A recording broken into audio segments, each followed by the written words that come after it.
20 मई को मुंबई की 6 लोकसभा सीटों पर चुनाव होने जा रहे हैं और उसके ठीक पहले 17 मई को मुंबई में इंडिया ब्लॉक और एनडीए दोनों ही एक बड़ी पब्लिक रैली लेने वाले हैं। एनडीए की रैली में खुद प्रधानमंत्री नरेंद्र मोदी मौजूद रहेंगे। इसके साथ साथ मुख्यमंत्री एकनाथ शिंदे होंगे, देवेंद्र फडणवीस होंगे, अजित पवार होंगे। वहीं इंडिया ब्लॉक की जो रैली है उसमें मल्लिकार्जुन खड़गे रहेंगे, लेकिन साथ ही साथ अरविंद केजरीवाल को भी आमंत्रित किया गया है और वो आने वाले हैं। आप कह सकते हैं कि जेल से छूटने के बाद बेल पर, इंटरिम बेल पर एक तरह से वो कई रैलीज जो है वो एडजस्ट कर रहे हैं। तो मुंबई में भी एक उनकी रैली जो है वो रहेगी और एक आकर्षण आप कह सकते हैं अरविंद केजरीवाल इंडिया ब्लॉक की जो रैली है उसके वो हो सकते हैं। उद्धव ठाकरे रहेंगे, शरद पवार रहेंगे, भगवत मान पंजाब के मुख्यमंत्री रहेंगे।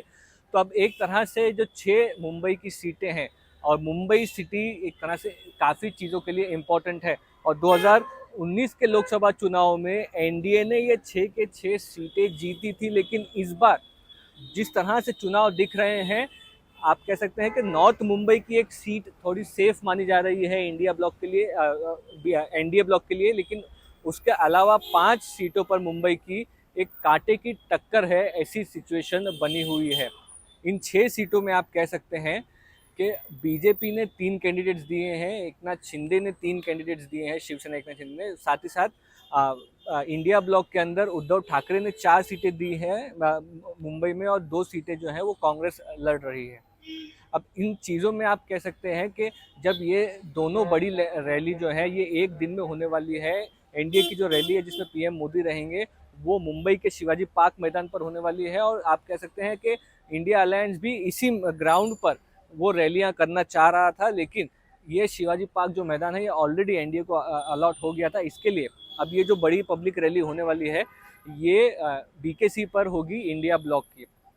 मुद्दे क्या रहेंगे, क्योंकि एनडीए की रैली में राज ठाकरे भी शामिल होंगे। उनका वो होम ग्राउंड है मुंबई में, एक अच्छा उनका वर्चस्व माना जाता है। उन्होंने विदाउट एनी कंडीशन सपोर्ट जो है वो एनडीए को दे दिया है। कई बार प्रधानमंत्री ने जब इस चुनाव में मुद्दे उठाए हैं, पब्लिक रैलीज एड्रेस की है, तो उन्होंने फेक शिवसेना, फेक एनसीपी की बात की है। यानी कि जो शिवसेना और एनसीपी में स्प्लिट हुआ है वो स्प्लिट इस इलेक्शन में कहीं ना कहीं कुछ ना कुछ रोल प्ले कर रहा है, क्योंकि ये सिर्फ और सिर्फ विपक्ष की स्पीचेज में नहीं बल्कि एनडीए के लोगों की स्पीच में भी दिखाई पड़ता है। तो ये पार्टी फैक्शन का एक स्प्लिट है। दूसरा आप कह सकते हैं उद्धव ठाकरे एक जगह, राज ठाकरे दूसरी तरफ। इस चीज़ को लेकर के एक तरह से काफ़ी आप कह सकते हैं कि चर्चा का विषय हो सकता है।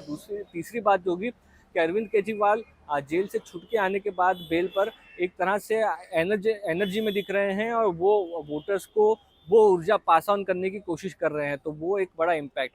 तो ये 6 सीटों पर आप कह सकते हैं कि इंडिया ब्लॉक 2 पार्टियां स्प्लिट होने के बाद भी ऐसी स्थिति में आया है कि एक फाइट जो है वो 5 सीटों पर, लोकसभा सीटों पर देखने के लिए मिल रही है, जिसमें Mumbai north east Lok Sabha constituency है, मुंबई नॉर्थ सेंट्रल है, मुंबई साउथ सेंट्रल है, मुंबई साउथ लोकसभा सीट है। ये जो सीटें हैं आप कह सकते हैं कि इस पे एक फाइट जो है वो फिलहाल देखने के लिए मिल रही है। लेकिन रिजल्ट क्या होगा ये तो 4 जून को पता चलेगा। उसके अलावा एक बड़ा दिन होने वाला है। मुंबई के जो वोटर्स हैं वो किसी भी बाकी अन्य शहर के वोटर्स की तरह इतनी एंथुजियास्टिकली सामने आकर बढ़ चढ़कर वोटिंग नहीं करते हैं। लगभग 50% के करीब ही मुंबई का जो वोटर टर्नआउट है वो रहता है। ऐसे में जो स्लम पॉकेट्स हैं, डेंसली पॉपुलेटेड एरियाज़ हैं, उनके जो वोट्स होते हैं वो काफ़ी ज़्यादा इंपॉर्टेंट हो जाते हैं और मुंबई के हाई राइजेज में, अच्छी प्लस पॉश जगहों में जो रहने वाले लोग हैं वो अक्सर इतने लार्ज नंबर में वोट नहीं करते हैं। तो ये 20 मई को स्थिति बदलते हुए दिखेगी क्या, ये एक बड़ा सवाल है। जिस तरह का वोटिंग पैटर्न दिखने के लिए मिल रहा है, महाराष्ट्र में अब तक 4 फेजेस हुए हैं, 5वें फेज में मुंबई का चुनाव होने जा रहा है। इन 4 के 4 फेजेस में देखा गया है कि वोटर्स जो हैं वो ना तो ज़्यादा नंबर पर टर्नआउट हो रहे हैं ना ही कम है। 2019 के एवरेज के आसपास ही ये वोटर टर्नआउट रहा है।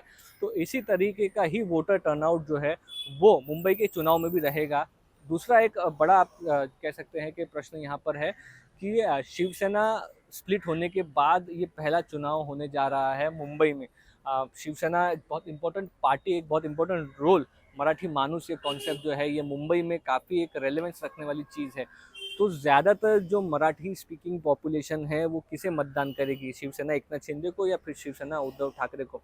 इसका एक बहुत प्रूफ जो है लिटमस टेस्ट इस इलेक्शन में होने वाला है। और ये आपको कॉन्टेस्ट जो है वो काफ़ी क्लोजली देखने को मिलेगा कि मुंबई की जो जनता है वो किसके साथ खड़ी होती है।